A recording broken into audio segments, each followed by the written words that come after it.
Bonjour ma petite princesse, bienvenue pour ce nouveau tuto. Dans mes 2 vidéos précédentes, je t'ai parlé de la méthode pour te faire des abdos fessiers tout en dormant et aussi des astuces pour que ton mec reste love de toi. Aujourd'hui, place aux 7 conseils pour devenir la femme parfaite. Mais avant tout, si tu n'es pas encore abonné, clique ici. Conseil numéro 1, manger sain et surtout manger moins. Voilà, et encore moins, encore moins. D'ailleurs, ne plus faire que boire de l'eau. Boire, avoir faim, boire encore, tomber dans les pommes, essayer d'en choper une, ça c'est bon, et puis boire encore, boire. Le baromètre de la taille à atteindre, c'est simplement la feuille A4. Sur sa tranche, bien sûr, petite coquine, va. Conseil numéro 2. La silhouette doit être un peu galbe. Le test du crayon, il doit tomber. Puis si ce n'est pas le cas, la pince à mamelon indispensable pour relever le tout. Le mamelon d'ailleurs, préfère-le fin et rosé, comme le bon vin d'été. Pense à faire le test du balancement, mais attention à l'affaissement. Si c'est trop tard, préfère la position couchée sur le dos, bras levés. Et si c'est tard, alors couche-toi sur le ventre.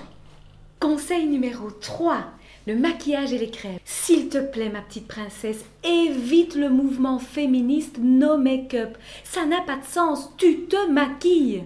Et pour protéger cette belle peau, on applique de la crème.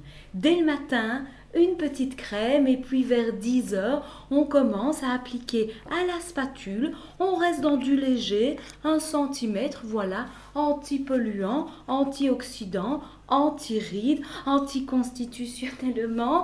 Et puis le soir, on finit par une crème anti-cerne. Voilà, anti-naturel, quoi qu'il arrive. Conseil numéro 4, les cheveux. Longs bien sûr, une fille ça a des cheveux longs, sinon c'est un garçon. Si tu as quelque peu dévié de cette logique, eh bien tu peux toujours mettre des ajouts ou alors préférer le postiche. Conseil numéro 5, les ongles, préfère-les faux et longs. La bonne tape, c'est quand tu sais plus rien faire de tes 10 doigts. Et puis si comme moi tu as du mal à les laisser pousser, choisis la main gantée. Toujours classe et élégant en toutes circonstances. Conseil numéro 6. La fesse, petite pomme, tendance pomelo.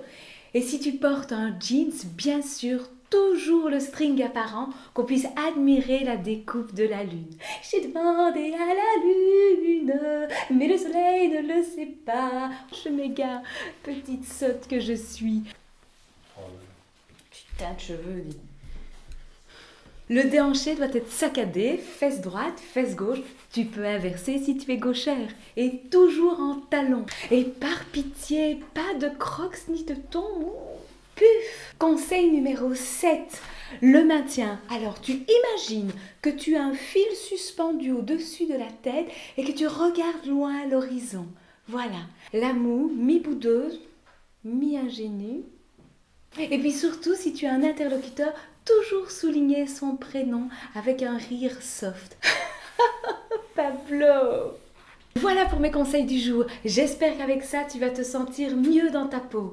Pense à liker et à partager cette vidéo. Et avant de t'en aller, je t'invite à faire un tour dans notre boutique en ligne dont l'adresse s'affiche sous ma grosse paire de faux seins. Voilà, à bientôt ma petite princesse!